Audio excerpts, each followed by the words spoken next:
The crew is here. Kind of. Jennifer Bjorklund. Hello. Come in, Jennifer. Jennifer. You're in your car. What the heck? Hey, Phil. Hey, Jay. Well, you're gonna be here sooner or later. I miscalculated a little. Yeah, I miscalculated. All right, we'll deal with that in a second. The lovely and talented Jay Capadonia is here. I've always wanted to call you that. Well, thank you. You made my day.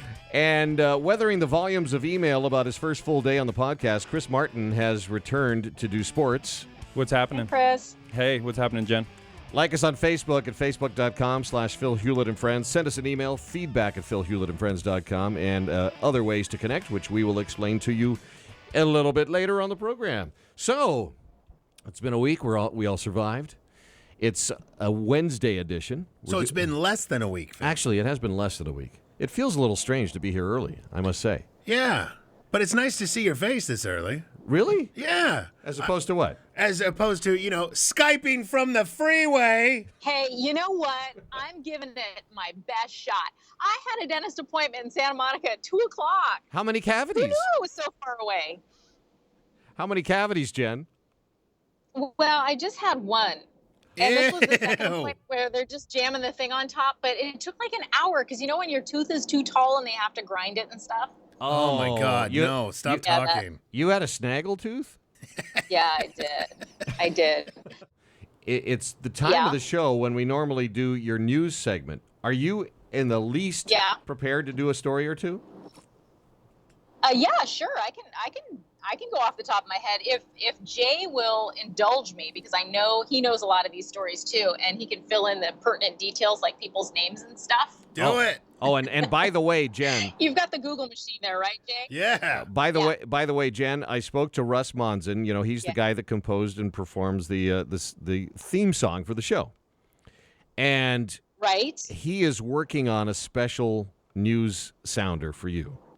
Oh, excellent! And you're official.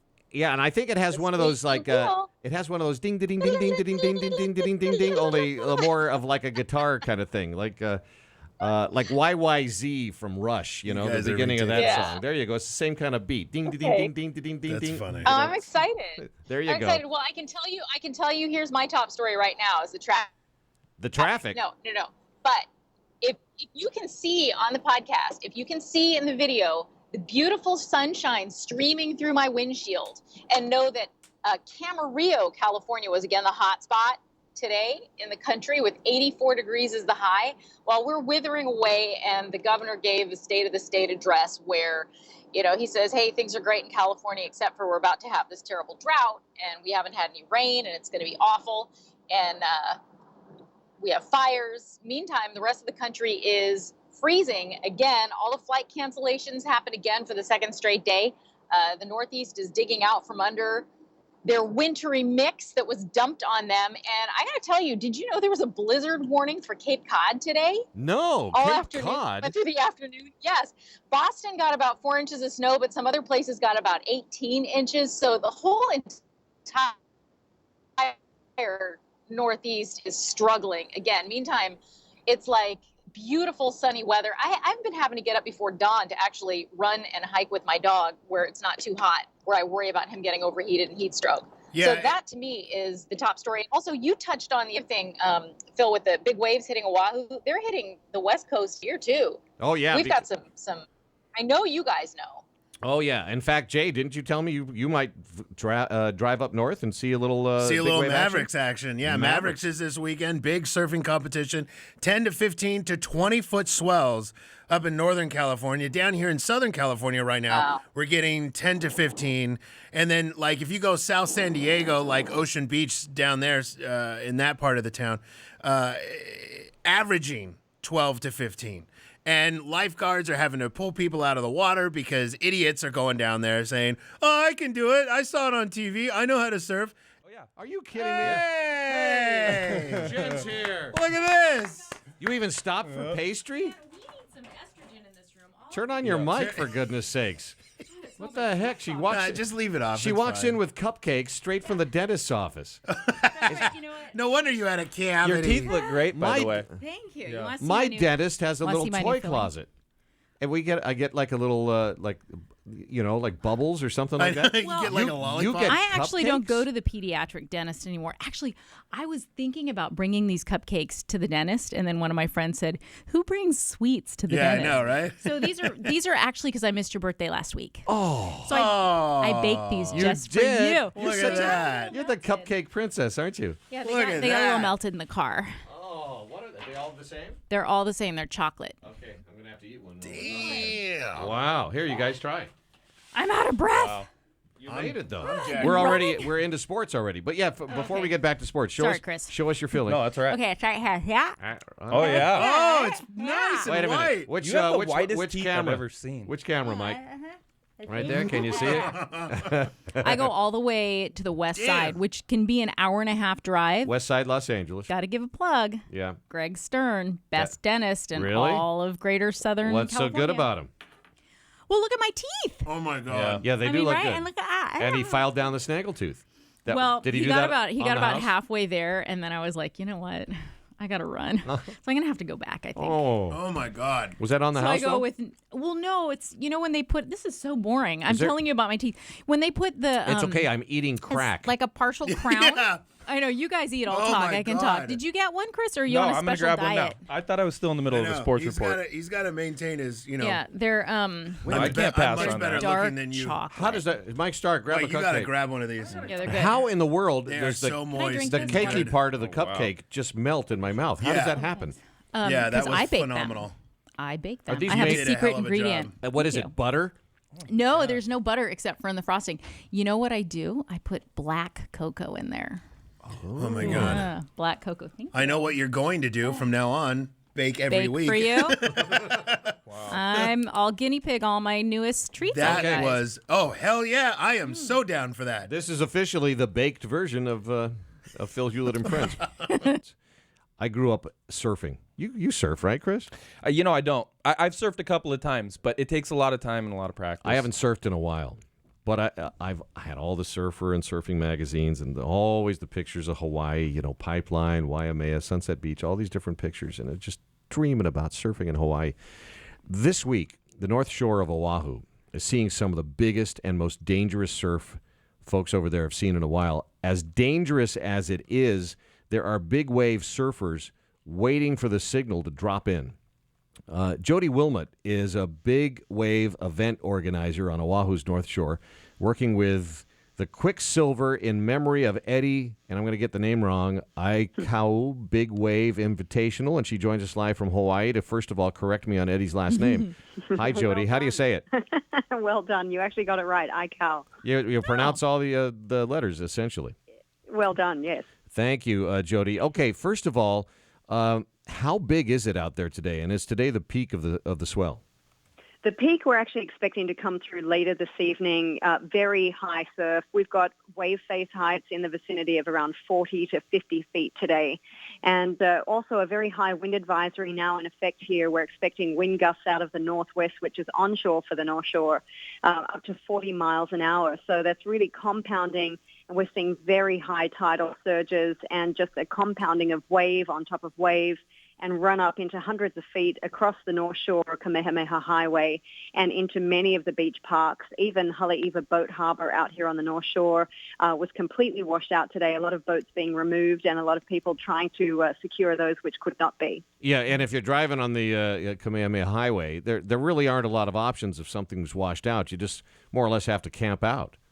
Right, you just have to try to drive through it. I have heard in the last half an hour that they may have closed a portion of that beachfront highway. We say highway, we've got to keep in mind this is just a country road. It's got one lane in each direction. Yeah. And today it's probably servicing in the order of about 60 to 70,000 vehicles passing through trying to take a look at the surf. So for residents, a difficult day. You're going to be a couple of hours late if you've got to be anywhere, but pretty spectacular if you're into watching the ocean. I'll say we want to find out in a moment about the big wave surfers, but there also are some pretty nice homes along the coast in the North Shore, and some of them have been built maybe in the last 10 years as well. Multi-million-dollar homes. Are those in danger of washing out to sea? Yes, they are. They're being watched right now as the tide starts to come in again and we head towards a peak in those the ocean surge. And there are several houses along the Sunset Beach to Rocky Point shoreline. These are houses that during the winter months when the surfing events are on can rent for up to $10,000 a week. And they are literally falling off into the ocean. They've lost all of their front yard. Some of them have lost their front decks and are at risk of losing front rooms. They've put huge tarps along the front and just covered those with as much sand as they can to try to stop the erosion beneath the tarps. But we'll see by morning if any of those houses are actually lost today. Okay. Now, you work with Quiksilver, and this is the Quiksilver in memory of Eddie Aikau Big Wave Invitational. Tell us about that and how big do waves have to be before you get the thumbs up? And we know the conditions are awful because of the tides and because of the wind. But how big does the wave have to be before you can actually say, okay, it's on? We're talking wave face heights of around 30 to 35 feet is usually the lower end of the scale that we like to see for the Quiksilver in memory of Eddie Aikau. It's a very special event. It's the original big wave surfing event that is actually in its 29th winter now. It's an event that has only taken place 8 times in those 29 years, and we really do wait for not only the wave height, obviously we would have that today, but also the wave quality. We want to see really good waves that the world's best riders can surf. Man, it doesn't sound like the quality is there yet. What are the chances you're actually going to see this as one of those years where you're on? The likelihood is actually really good. We've got a very high-intensity winter. We have had large to extra-large swells on the order of every 3 to 4 days for the past month. So these are just episodes of big surf that roll in every 3 to 4 days. And it does look like that pattern is going to continue through the next month of the holding period. But I did hear today that actually on the shores of California up at Mavericks, they're going to be giving a green light to their event for Friday. So this is the time of year when all the big wave surfers have their board bags packed and ready. And if it's not here on Hawaii today, then they're going to head to California and around the world as the swells mandate. And this is, in fact, going to be the same swell that's hitting Waimea Bay today will be the swell that delivers waves to the west coast there in California on Friday. How about that? You know, you keep talking about the wave face, and I wonder if for folks that don't understand how the wave is made up, can you describe the makeup? Because the wave kind of sucks the water out in front of it, so the actual wave height, if we were to say, okay, here comes a 10-footer, the face might be quite a bit larger, right? Yeah, it's especially confusing here in Hawaii. There's what we call a local Hawaii scale. Don't ask me really how it translates, but I think the best description I can give you is offshore, about 300 miles from Oahu, there are some large disc buoys out at sea that actually for NOAA, they measure swell height and wave period and wind and weather conditions out at sea, which are great sort of forebearers of what we know we're going to be getting within 9 to 10 hours' time here on Oahu. So what we see is, for example, a 20-foot swell, which may translate to be Eddie Aikau swell 30 to 40 feet once it's hit shore. That would be a 20-foot swell out in the deep open ocean. And just as a reference as to how big the waves are today, we actually had recordings out on that discus buoy of over 30 feet today. Just the swell, huh? Just the swell. So you can almost double that. By the time it comes into shore, we've got a very steep gradient hitting the Hawaiian Islands. Those big, turbulent swells actually come up against those sharp and very steep reefs off our coastline, and they are just catapulted skyward and turn into these huge dramatic waves. So now, doubling is pretty good. These big wave surfers, are they all locals? Because if you're watching this swell, I mean, have they all jumped onto planes from around the world to be there in the event you get the go, or are they generally locals and you're looking at 4 or 5 spots that are typically the best places to go?